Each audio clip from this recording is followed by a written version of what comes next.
Uyu munsi rero tugiye kureba ku madini 15 agaragara mu Rwanda, n'uburyo n'aho twayashyira mu bijyanye n'ukwemera.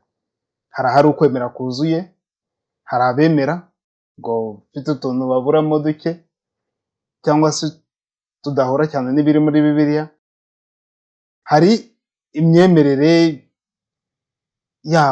hari abantu bafite imyemerere wakibazaho cyane, ushobora gukweshoninga, bameze nk'abari hagati y'akazuyazi.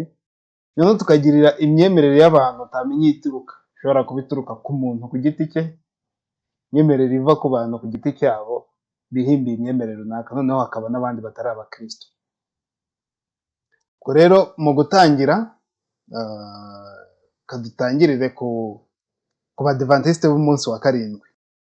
Abadivantiste b'umunsi wa karindwi rero batangijwe n'uwitwa William Miller, wahoze ari umubatista, ubwo yavugaga ko Yesu azagaruka hagati ya Werurwe mu 1843 na Werurwe mu 1844. Iyo tariki yarageze ntibyaba. Bitabaye avuga ko noneho Yesu azagaruka kuri 22 Ukwakira mu 1844. Nabyo ntibyakunda.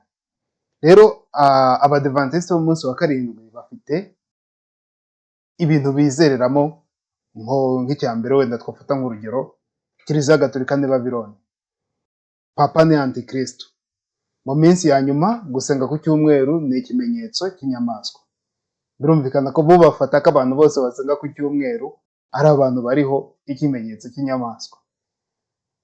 Ku munsi wa nyuma yo guhanwa by'igihe gito mu muriro, abakoze nabi bazazima burundu bareke kubaho, aho kuba mu muriro w'iteka. So ntabwo bemera iby'umuriro w'iteka, ahubwo bavuga ko abari bariho bazazima, abari bakoze nabi bazazima burundu, nta muriro w'iteka uzakomeza kubaho. Hari n'ibindi rero byinshi bizereramo bemera bidafite aho bihuriye na Bibiliya. Gusa nyuma y'ibyo abadivantiste bemera ubutatu butagatifu. Roho Mutagatifu ni Imana, Yezu ni Imana, bakemera icyaha cy'inkomoko, bakemera izuka ry'abapfuye n'ibindi. Ubwo rero birumvikana ko ni abakristo, ariko ibintu byinshi byabo ntabwo bamenya iyo babikura. Papa ni Antikristo, gusenga ku cyumweru ni ikimenyetso cy'inyamaswa. Kandi ku cyumweru niwo munsi ugaragara muri Bibiliya nk'umunsi wa Nyagasani. Nta hantu na hamwe, ni n'ahantu bagerageza kuvuga iby'isabato, bavuga ko Imana yayisimbuje undi munsi, kandi uwo munsi yayisimbuje tuzi neza ko ari uwo munsi nyine wa Nyagasani, akaba ari Lord's Day, akaba ari ku cyumweru.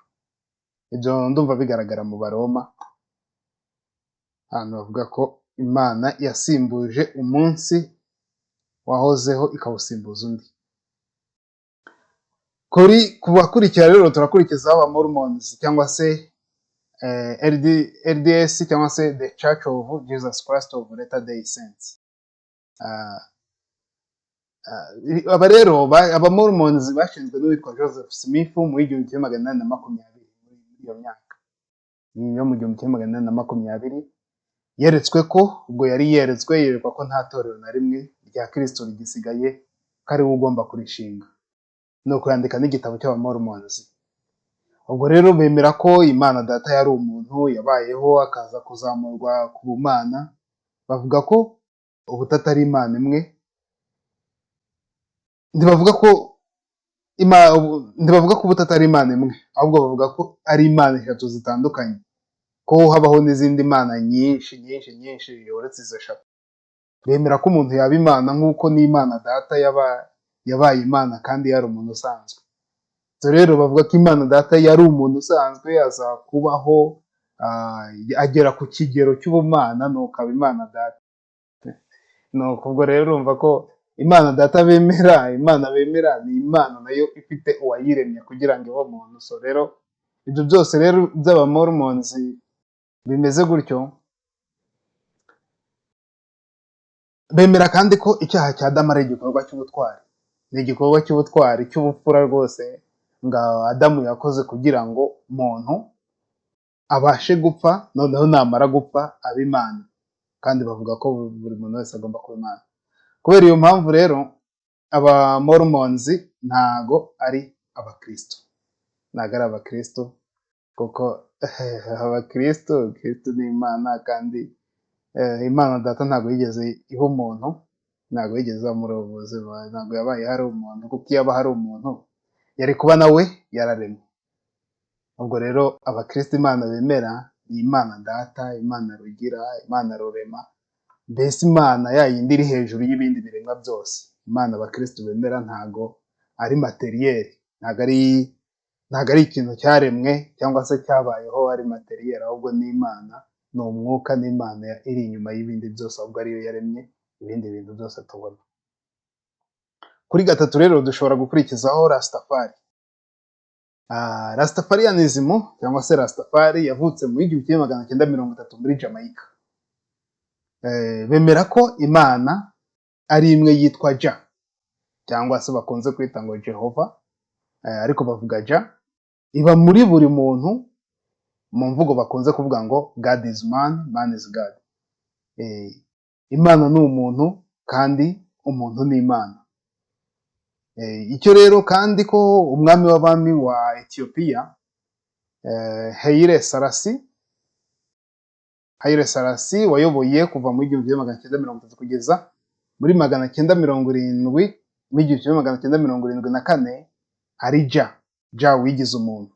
Bavuga ngo Haile Selassie ni Jah incarnate, ni Jah wigize umuntu, niyo Mana yabo nyine basenga yigize umuntu. Noneho bakavuga ko umwami w'abami wa Ethiopia ariwe Haile Selassie azwi ku mazina nka King of Kings, umwami w'abami, Lords of Lords, Almighty God, Imana ishobora byose, Judge and Avenger, King, Alpha and Queen Omega, Returned Messiah. Bavuga ko ariwe Mesiya wagarutse uriya Haile Selassie. Akavuga ko ari elect of God, watowe n'Imana, cyangwa se uwitoye, kubera ko n'ubundi Haile Selassie bavuga ko ari Jah incarnate, elect of himself. Bizerera no muri Nyabingi, ku buryo mu myaka y'1500 bamuhimbiye ingoma zo mu muhango w'imbyino uzwi nka Nyabingi drumming. Harimo n'abarasters bazwi nka House of Nyabingi. Iyi ni Nyabingi irya izwi nk'Imana irara ahandi igataha i Rwanda, nubwo muri iki gihe nta buryamo gifite mu Rwanda. Bagira indi migenzo nko gusuka dreadlocks cyangwa se amadredi nk'ikimenyetso cy'ubwitange mu mwuka, spiritual commitment. Hakabaho kunywa urumogi, ganja cyangwa se cannabis, kugira ngo bakore meditation cyangwa se bajye mu mwuka. Umuziki wabo ni injyana ya reggae. So rero hari n'ibindi byinshi cyane bizera, ariko ubwo abarasta ntaho bahuriye n'ubukristo. Dukurikizaho abayisilamu. Hari Rwanda Muslims Community, RMC. Abayisilamu rero bemera Imana imwe, bavuga ko ari Allah, kandi ko Imana itaba ubutatu. Ibi bigaragara muri Korowani, nubwo dusanga ko muri Korowani ahantu bavuga ubutatu bavugamo Allah, Isa na nyina Mariam. So ngo rero ubutatu bavuga ntago bihura n'ubundi n'ubutatu abakristo bemera, ko ntawamenya impamvu, ariko bavuga ko Imana itaba ubutatu. Imana ntabwo yagira umwana, kuko tuzi neza ko Yezu ari umwana w'Imana, kandi ko tubona ko n'igihe Yezu yasengaga yaravugaga ngo Father cyangwa se Data. Bavuga ko Yezu n'ubundi atari Imana, nubwo Korowani ivuga ko ijambo rya Allah ntawe warihindura. Ibi dushobora kubibona muri sura ya 6, 115, cyangwa se sura ya 18, 27. Bavuga ko nyine ijambo rya Allah ntawe warihindura. Ariko nyine nyuma y'ibyo abayisilamu benshi bavuga ko Injili na Taurati byabaye corrupted, bivuga ngo abantu barabihinduye, bivuga ngo hari abantu babashije guhindura ijambo ry'Imana. Nabwo iyo dusomye muri Sahih al-Bukhari 4:9-7 havuga Caliph Uthman niwe wafashe Korowani nyinshi arazitwika, nuko asigaza Korowani imwe. Ubwo rero dushobora kwibaza niba Korowani ivuga ko injiri niba korowani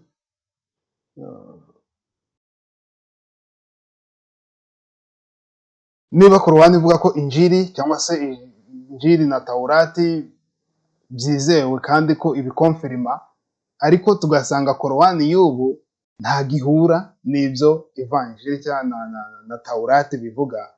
Bivuze ko ushobora gusanga korowani y'ukuri utumani yarayitwitse, noneho ahubwo agakorabutinga korowani bavuga ko n'ubundi itaba korabutinga. Akaba ariyo mpamvu wenda usanga harimo ibintu kuvuguruzanya hagati ya korowani n'ivanjiri, ntawamenya. Bo abayisilamu bavuga ko tawurati na injiri aribyo byabaye corrupted, bivuga ngo hasigaye korowani ariyo nzima. Iki gihe rero abayisilamu ntabwo bemera Kristo. Dukurikijeho rero abahamya ba Yehova bashinzwe na Charles Russell mu kinyejana cya 19. Bashingiye ku buhanuzi ko isi yagombaga kurangira. Bari bashingiye ku buhanuzi ko isi yagombaga kurangira muri 1878. Ibyo ntibyabaye. Babyimurira muri 1881, ntibyaba. Bijya muri 1914, ntibyaba. 1918, ntibyaba. 1925, ntibyaba. 1925, ntibyaba. Wacitawa ikomeje kubona ko ubuhanuzi bwayo butari gukunda, yashatse uko ivuga ko byari byabazwe nabi, bari babibaze nabi. Ishaka no kuba inavuga ko ngo bwabaga ari ubuhanuzi bw'umuntu ku giti cye, kandi ngo yabaga ari Wacitawa yabitangaje, bavuga ko isi igiye kurangira. Abahamya ba Yehova rero ntibemera ko Yesu ari Imana, bavuga ko ari ikiremwa, kandi bakavuga ko ari marayika Mikayeli. Bavuga ko roho ipfa, kandi bo ntabwo bemera ko ikuzimu habaho. Bavuga ko abantu 144 nk'umubare wuzuye, umubare ubarwa, aribo bazajya mu ijuru, kandi ko abandi bakoreye Imana benshi, abayehova benshi tubona bazasigara ku isi. Bo bazasigara ku isi, babeho mu isi, barya banywa rwose. Bemera Bibiliya yabo yonyine ihinduye. Ni ukuvuga ngo uzanye Bibiliya y'Abaprotestant cyangwa iki, ntabwo bayemera. Bemera Bibiliya yabo yonyine ihinduye, kandi impamvu bayemera ni uko hari amagambo baba baragiye bacurika kugira ngo batagaragaza ko Yesu ari Imana. Ubwo rero aba ari ukwitonda. Hariya mu Bibiliya baguha haba harimo imitego myinshi cyane. Nuguma kuri channel igihe tuzagera tubirebaho, turebe ahantu bagiye bahindura nabi, kandi bakabihindura bakurikije uko bashaka ko imyemerere yabigenda. Bimeze nka kuriya kw'aba Mormons. So rero abahamya ba Yehova bari mu cyiciro kimwe n'aba Mormons, ntabwo ari abakristo, kubera ko batemera ko Kristo ari Imana. Tuzi rero kuba Lutheran Church of Rwanda. Aba ni abakurikira za mpinduka za Martin Luther. Lutheranism yashinzwe na Martin Luther mu 1517, wari umupadiri.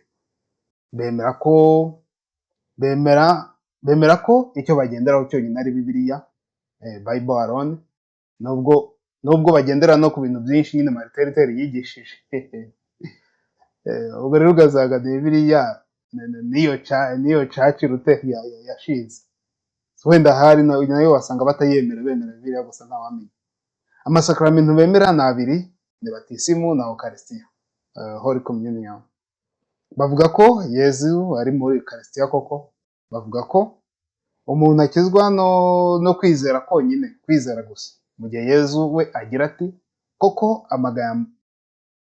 amagambo yawe ariyo azatuma uba intungane, cyangwa se agatuma ucibwa.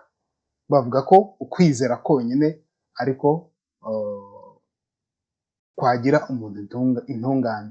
Nyamara mu gihe hano Yesu aravuga ati kuko amagambo yawe ariyo azatuma uba intungane.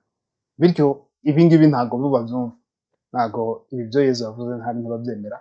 Ibi bigaragara muri Matayo 12:37. Ni ukuvuga ngo ahantu basoma hariya basoma bakuramo Bibiliya, basoma bakuramo, kandi ubundi Bibiliya usoma ugenda uteranya.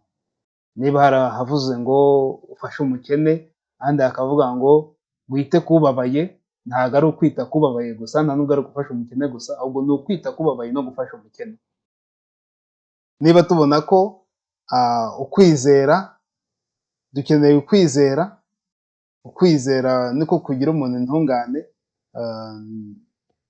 noneho tukaza no kubona ko amagambo yawe akugira intungane, ubwo ntabwo ari ukwizera gusa, nta nubwo ari amagambo gusa, ahubwo ni ukwizera n'amagambo. Ubwo umuntu akagenda akurikiranya n'ibindi byose bigaragara muri Bibiliya. Kristo we rero urumva ntavuga ko ari ukwizera gusa kuzagira umuntu intungane, yongeraho ko n'amagambo yacu azatugira intungane.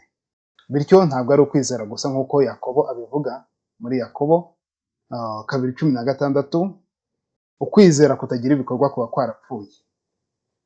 Rero kuba abaluteranizimu kuri ubu bashyira abagore mu bushumba, kandi Bibiliya irabihakana.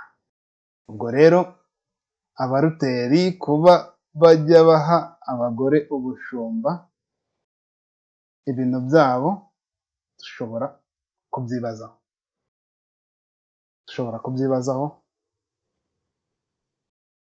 kubyibazaho cyane cyane. Rero tuvuye ku baruteri dushobora guhita tujya ku bangirikani. Angirikani yo mu Rwanda yitandukanyije na angirikani yo mu Bwongereza, nubwo hari abangirikani bamwe mu Bwongereza bahisemo kwifatanya na Roma mu gihe cya Papa Francis yariho, ndibaza hari bamwe bemeye kwifatanya na Roma, abandi barabyanga. Ubwo rero angirikani yo mu Rwanda yitandukanyije n'iyo mu Bwongereza. Iyo mu Bwongereza ari yayindi n'ubundi itabifatanyije na Roma. Ubu rero bakaba baherereye mu cyo bita The Global Fellowship of Confessing Anglicans, GAFCON. Bagira rero inzego z'ubushumba 3: abasenyeri, abapadiri, abadiyakoni. Abapadiri babo benshi bakunze kubita abapasiteri, iryo zina bakunze kubita. Ku byo abalutherans bemera ho hiyongeraho traditions, n'ikindi gitabo cy'amasengesho ku abangirikani. Rero nabo batangiye bakora nk'ibyo abandi bakora, gushyira abagore mu rwego rwa gishumba bitandukanye nuko Bibiliya nayo ibyigisha. Aba rero nabo abangirikani ibyabo ni ukubyibazaho. Methodiste Libre, Abamethodiste Libre nabo imyemerere yabo ijya guhura cyane n'iy'abangirikani, kandi bashyira cyane imbere ukwigisha no kubwiriza. Icyo abamethodiste bashyira imbere cyane. Bashinzwe na John Wesley wari umupadiri muri angirikani. Urumva ko baregeranye. John Wesley yari umupadiri w'abangirikani mu kinyejana cya 18. Mu mwaka wa 1911 nibwo bemeje ko abagore bahabwa inshingano za gishumba, abapasiteri n'abadiyakoni. Mu mwaka wa 1974 hatowe ko inshingano zose umugabo yagira n'umugore yazigira. Ngo nuvuga ngo uretse kuba yaba umupadiri cyangwa se umudiyakoni, abagore babo bashobora no kuba abasenyeri cyangwa se bishops. Kubera iyo mpamvu nabo rero n'ubundi ni mu kebo kamwe hamwe n'abangirikani. Ababatista rero, Association of Baptist Churches in Rwanda, AEBR, ababatista bemera ko Bibiliya ariyo yonyine ifite ububasha ku byerekeye ukwemera n'imyitwarire. Bemera umubatizo wo kwibikwa mu mazi menshi, kandi uwemeye akabyatura ari we ubatizwa. Bityo ntibemera umubatizo w'abana bato. Bavuga ko agakiza kazanwa no kwizera gusa. Nubwo Yakobo 2:20 handitse ngo muntu w'ikiburabwenge, waba ushaka se kumenya ko ukwemera kudafite ibikorwa kuba kwarapfuye? Ubwo rero bo niba bavuga ko umuntu agirwa no kwizera gusa, faith alone, kandi hano akaba babihamya cyane, kandi hano faith alone bavuga ko uwo muntu ari ikiburabwenge. Uvuga ko yagira faith alone, ukwizera konyine kudafite ibikorwa, yaba ari ikiburabwenge. Buri mukristo rero bavuga ko buri mukristo yigerera ku Mana, ntakeneye umupasitori, ntukeneye umudiyakoni, ntukeneye umwigisha. Nuvuga ngo barijegitinga intumwa. Niba barijegitinga intumwa bakaba ntibemera intumwa ko zabigisha, abo Bibiliya rero yita ibiburabwenge ni abakristo, ariko tukabashyira hano, imyemerere yabo ntawamenya ituruka. Tugendeye rero ku ba presbyterienne mu Rwanda bagendera ku matwara ya John Calvin, uko bava ku ba Calvinism.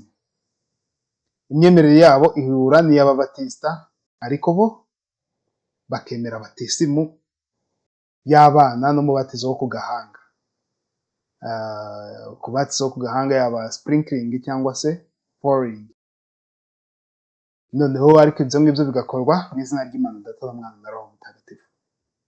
Gusa imyemerere yabo ihura n'iy'aba babatisita tubonye imbere, gusa urumva icyo bashyira imbere ntago cyane cyane ari icyo, nubwo nabo ibyabo bivangavanze.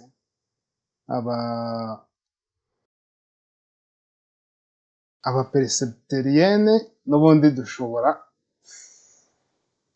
imyemerere yabo yihura n'iy'ababatisita, ubwo rero n'utundi tuntu twiyongeraho, so dushobora kubashyira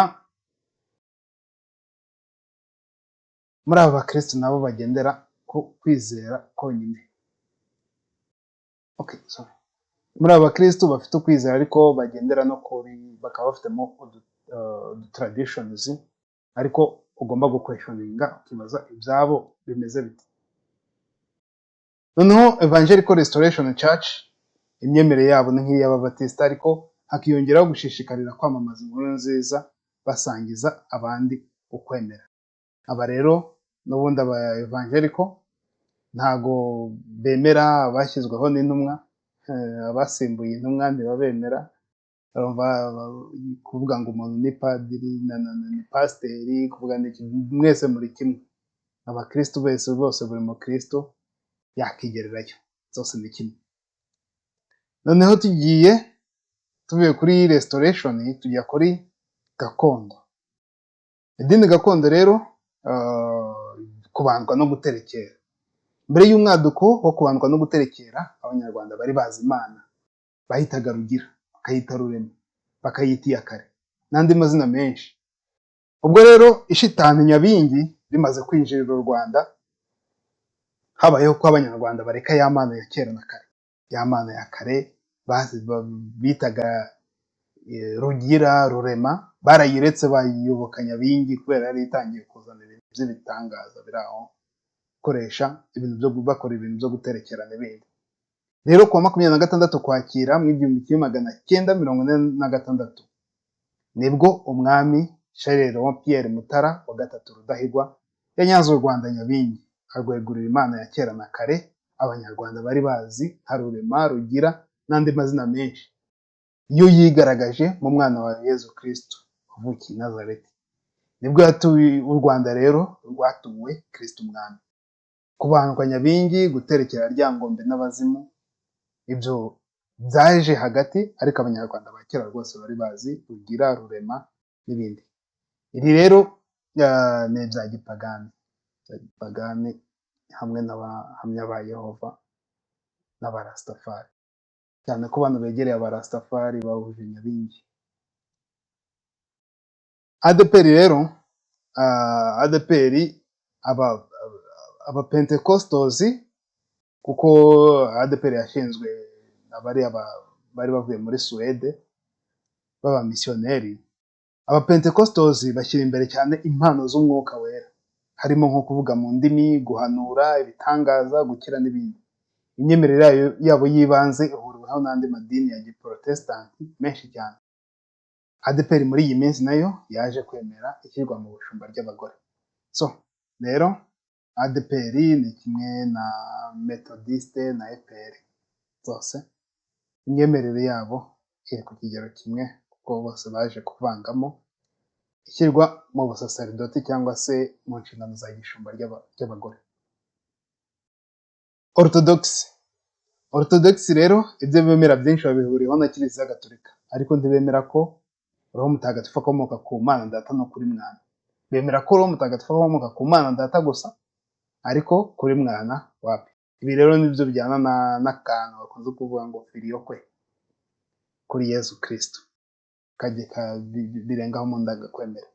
Ibi rero byatumye bitandukanya na Kiliziya Gatolika kubera ako kantu, kandi bemerera ko abashakanye bashobora gutandukana mu gihe umwe yaba afashwe asambana, mu gihe Yezu abivugaho muri Matayo 5:32. Icyo avuga ni sexual immoralities. Sexual immoralities ntabwo avuga adultery cyangwa se ugusambana kw'abantu babiri babana, umwe akaba yamuciye inyuma, ahubwo ni sexual immoralities zijyana yaba abana bahuje ibitsina, ubana na nyina, umuntu ubana na mushiki we, ubana n'umuvandimwe we, ubana n'umugore w'umuvandimwe we, ibintu nk'ibyo. Izi sexual immoralities zigaragara muri Leviticus cyangwa se mu Balevi 18 kuva kuri 6 kugeza kuri 23. Rero ntabwo byemewe gutandukana kubera umwe yafashwe asambana, nk'uko abakristo kuva kera bagiye babyemeza. Ibi ngibi bigaragara mu nyandiko za Hermas, Justin Martyr, Athenagoras, Clement of Alexandria, Origen, Basil, Council of Elvira, Ambrose, Augustine n'abandi barabihakanye. Ntago umugore yemerewe gutandukana n'umugabo ngo kubera ko umwe yafashwe asambana. Igihe bemerewe gutandukana igihe umwe yaba apfuye cyangwa se bari muri ziriya sexual immoralities. Hari video twagiye tubigarukaho. Ubwo rero kubera utwo tuntu tundi twatumye bitandukanya, kandi burya iyo umubyeyi aba yari mu rugo umwana wivumbuye akagenda, ntago dufata ko ari we mwana uri mukuri, kuko iyo aba ari mukuri yagakwiye no kuba yitonda ku buryo agomba kumenya uburyo bitwara neza mu rugo aho kwivumbura ngo agende. Kubw'ibyo bari faithful ariko ntago bafite fullness, kubera ko nta nubwo bemera papa. Ntago bemera papa, kandi inyandiko za kera nyinshi zirabyemeza z'abakristo ba kera, kandi hakaba hari n'uruhererekane rwuzuye. Bwa nyuma rero turasoreza kuri Kiliziya Gatolika, nguko mu ndangakwemera yo muri 381 bivuga Kiliziya ni imwe itunganye Gatolika kandi ishingiye ku ntumwa. Batisimu ni imwe ikiza abantu ibyaha. Rero Kiliziya imwe yashinzwe na Kristo ubwe, kandi ikaba ifite ukuri kose kwa gikristo.